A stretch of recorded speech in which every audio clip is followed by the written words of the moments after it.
Hey everyone, it's me Henry, or mostly known as RayTheREE. Today we're not doing a gameplay video or anything actually. Instead, we're going to try a new video formula, a review video. Of course, who doesn't love it? Everyone does, right? Anyways, I've always wanted to make this idea a thing for a while now actually, but finally had the time to do it now. And for the first game of the review series that I plan to do more is Five Nights at Wario's The Abandoned Factory Gears of Entropy. So let's get it started, shall we? Anyways, the first thing I wanted to say is thanks for 3C Films for inspiring me to make a review videos based on FNAF fan games instead of movies. Also, this tier list that I made inspired by him also. He's definitely a cool movie reviewer also, so you should definitely check him out. Also, do note that I have not 100% the game, including the challenges and the max modes yet. I'm still considering if I should do this or not due to my time managing and mental health, but if I ever do, I might do another video of it exclusively for that. With this out of the way, let's get right into the review now, shall we? First thoughts of the game, it's great. Of course it's great. I mean, like, the visuals, graphics, models, gameplays, everything is great. The only problems I have so far is just the nitpicks that I really have, if I'm being honest. But other than that, everything is great as they can be, of course, because it's made by one of the best developers known in the FNAF community so far, like RayTheREE, Malek, whatever you can spell his name, Rosex, Cree, and much more. Oh, also, rest in peace for RayTheREE's father. May his soul be in peace. Let's start off with the story verse. It's simple and pretty straightforward, I say. So now one event happens. The character you play in this game is a Daisy doppelganger named Jade. Then she gets trapped and spends 5 nights. Then Bruno Gate becomes Logan Paul and starts apologizing until a locker somehow trapped him and became the best character in the game. Somehow. Anyways, you do a Dark Souls boss fight with the locker, and when you finally free him, Bruno continues his apology and everyone forgives him. The end. I left out some important details, but that's all you really need to know, I guess.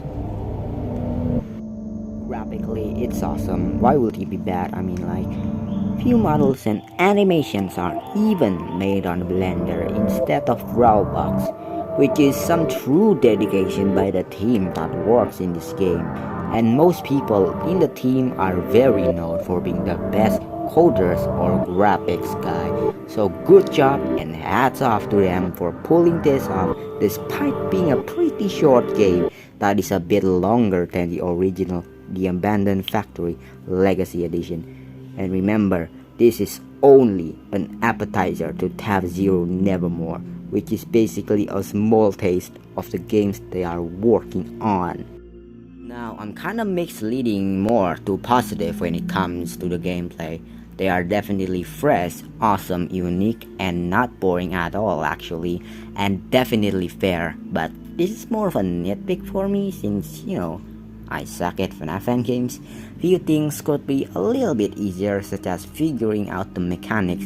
Some of them are pretty confusing, and even the players can progress through the game because the explaining is not specific enough, I guess. Like, I literally had to search to YouTube to see how I deal with the characters, especially like Phantom Penny in Monday and Demon Wario in Sunday. That's all I have mostly for the negative side. For the positive side, my favorite night is definitely Sunday or night 6. The idea of you having to attack a locker and it having a health bar and you must attack it by spamming a button to defeat it is honestly pretty cool that they implemented that into this night. and it's kinda fun if I'm being honest, despite all of the sufferings I had during it. But God, I was so relieved when I finally beat the main game after 5 hours playtime on the game. Or even more actually, I forgot to be honest. Now, this is a tier list I made that is inspired by 3C Films tier list also that is pretty similar to him, but different enough at least. So hopefully you guys like it. So for the graphics, I'm gonna give it an 8 out of 10. I mean, come on, what do you expect from the best modelers and graphics among the FNAF community? It's godly and still pretty impressive enough. Gameplay is an 8 out of 10 also. I have very few small nitpicks for it, but it's definitely one that's challenging and one that you will definitely enjoy, especially for the Sunday part. Story, it's a 7 out of 10. It's simple, it's straightforward, nothing too much of a breaking point story that will leave you in shock for the rest of your life. Design is a 9 out of 10. My God, I love the models that they made. It's so good, unique, and a very cool concept. I definitely say that. My favorite one personally is Peach's model that you saw in the thumbnail. Atmosphere, it's a 6 out of 10. Kinda lacks for my taste of atmospheres in my opinion. It's nothing scary and suspenseful that you get like Circus Freaks or Now Awakening by Pirate Stinger, but it's still good enough I guess. Music, it's a 7 out of 10. Again, nothing too much of a shocker one, unlike number 1's Jenny's music that he made for Tap Zero Nevermore. My God, those are lovely and definitely my top 10 favorite musics for a FNAF fan game.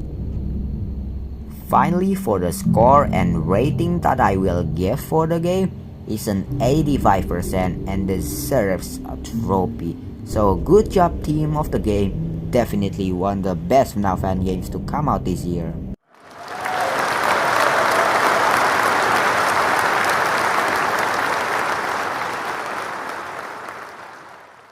That's all for the review. I have to say, it's a must-play game that is definitely worth to be played by the FNAF community. Be sure to like and subscribe if you like the review, and consider checking out my other videos as well if you like this one. But if you didn't, you can leave a dislike and criticize me about the things that I should improve.